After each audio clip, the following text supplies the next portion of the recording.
Pagi hari datang, suasana hati Saga terlihat baik sejauh ini.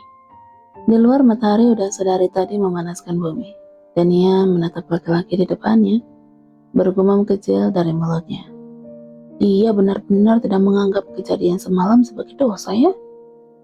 Katakan pada Pamun bawa sarapan kemari. Baik suamiku. Saga masuk ke dalam kamar mandi, sementara Dania keluar dari kamar. Gemetar-gemetar menahan kesal, dia mencengkram tangga.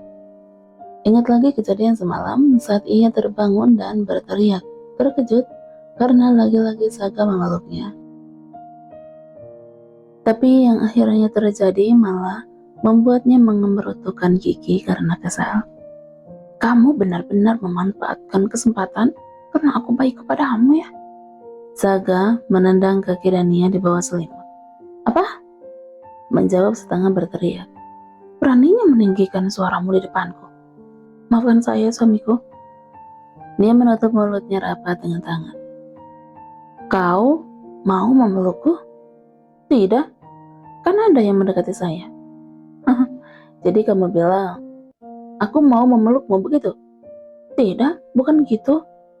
Kalau begitu, saya pindah ke sofa aja biar Anda bisa tidur dengan nyaman. Dania memilih lari dari situasi ini.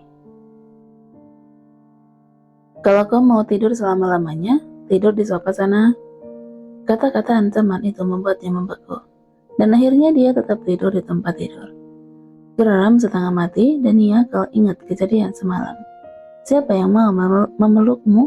Kamu yang udah seenaknya memelukku dan menciumku, gerutunya dalam hati. Kenapa turun sendiri? Mana Saka? Ibu mertua sudah duduk di ruangan tengah menunggu. Bersama Helena, ternyata dia mengintip ya. Masih mandi, Bu? Terus, kenapa kamu malah turun? Tuan Saka ingin sarapannya dibawa ke kamar.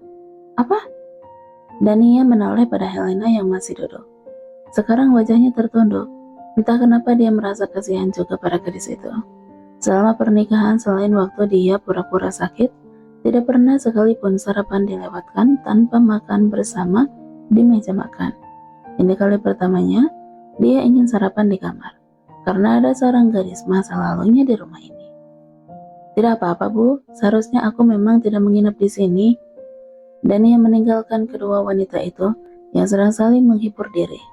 Dia menoleh saat mendengar suara ribut dari arah rumah belakang. Ada keributan apa di luar ya? Dania memberikan info kepada Pak Mun untuk menyiapkan sarapan ke kamar. Ada keributan apa di belakang, Pak? Sekretaris Han sedang mendisiplinkan pelayan, Nona. Saya siapkan sarapannya sebentar. Apa? Mendisiplinkan pelayan? Apa yang bakal si Sinting itu lakukan?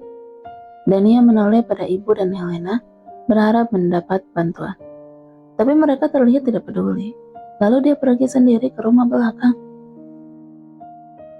tempat dia bisa menghabiskan waktu dengan para pelayan rumah itu. Plak. Dan dia mematung sejenak, dia tersentak karena merasa terkejut. Untungnya segera tersadar kalau dia tidak boleh diam aja. Sekretaris Han, apa yang Anda lakukan? Dania udah berdiri di antara tiga pelayan yang sedang menundukkan kepalanya dan juga Sekretaris Han yang berwajah marah. Sakit yang menjalar di pipi namun tidak berani mereka sentuh. Han menggantung tangannya di udara. Dia terhenyak sebentar. Maafkan saya Nona, karena udah membuat keributan. Han mundur 2 langkah sambil membungkukkan kepalanya. Apa? Dia minta maaf pada aku? Udah melakukan keributan? Bukannya minta maaf karena udah menampar 3 pelayan wanita ini? Aku memang tidak terlalu akrab dengan mereka. Tapi ini udah keterlaluan namanya. Mata Dania berkeliling. Dia menemukan Maya dan para pelayan lainnya sedang berdiri berbaris tidak jauh darinya. Mereka semua menundukkan kepala mereka. Kenapa Anda memukul mereka? Tegas Dania bertanya. Saya sedang mendisiplinkan ketiga pelayan ini, Nona. Memangnya apa kesalahan mereka? Tidak, bukan kesalahan. Tapi apa perlu Anda sampai menampar mereka? Dania yang gusar mendengar jawaban Han, dia jujur menjawab. Tapi jawabannya menyebalkan untuk didengar telinganya. Seperti Anda yang harus mematuhi peraturan yang sudah dibuat tuan muda, begitu juga para pelayan yang ada di rumah ini, Nona. Kelak, kenapa aku sampai lupa fakta ini? Aku juga tidak lebih dari pelayan di rumah ini. Tapi, saya tidak suka melihat Anda melakukan kekerasan dalam mendisiplinkan para pelayan ini. Baik, Nona. Saya akan berhati-hati dan tidak melakukannya di depan Anda. Apa? Bukan begitu maksudnya, bodoh. Ikut aku. Dan ia menarik tangan Han yang mau tidak mau mengikutinya. Setelah menjauh dari rumah belakang, dia melepaskan tangannya. Sekarang katakan, apa kesalahan mereka?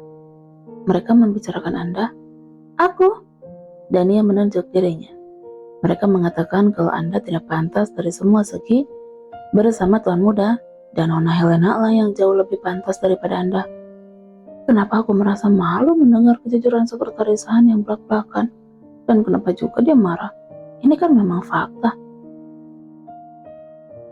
Tadinya saya pikir kesalahan mereka itu apa? Bukankah Anda juga sangat keterlaluan? Kalau hanya seperti itu, bukannya Anda hanya perlu menegurnya? Tidak perlu sampai menampar mereka? Lagi pula itu memang kenyataan, kan? Kenapa dia tersenyum? Menakutkan sekali.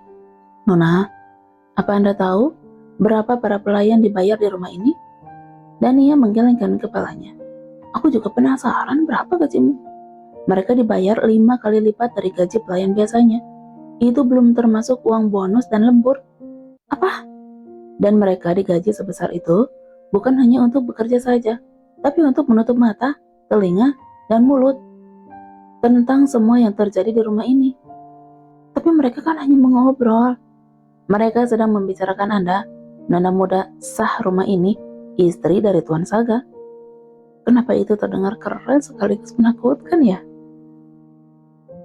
Hei, Sekretaris Han, Anda kan yang paling tahu posisi saya bagi Tuan Saga itu seperti apa? Bahwa sebenarnya tidak ada yang perlu dibanggakan dari statusnya sebagai nona muda di rumah ini. Sepertinya Anda udah terlalu lama di sini. Silakan kembali ke dalam. Tuan muda pasti sudah selesai bersiap dan saatnya sarapan. Sialan, dia malah mengalihkan pembicaraan. Tapi benar juga, aku udah terlalu lama. Kumohon lepaskan mereka. Baik, Nona. Dan ia udah mau berbalik saat Han udah menganggukkan kepalanya. Walaupun menyebalkan, tapi ia yakin kalau Han udah berkata akan melepaskan mereka, itu artinya para pelayan tadi udah aman. Nona, kalau saya boleh memberi saran, Anda tidak perlu merapikan rambut Anda dengan sungguh-sungguh. Apa? Maksudnya dia apa sih? Dan ia masuk ke dalam rumah utama mencari Pak Mun. Tidak menemukan laki-laki itu. Di meja makan, para wanita penghuni rumah sedang menikmati sarapan. Dan ia melewati mereka tanpa menyapa. Setengah berlari menaiki tangga. Membuka pintu dengan suara keras. Sial. Pikirnya Pak Mun udah ada di dalam kamar. Sarapan udah ada di meja. Dia sedang membantu Saga dengan sepatunya.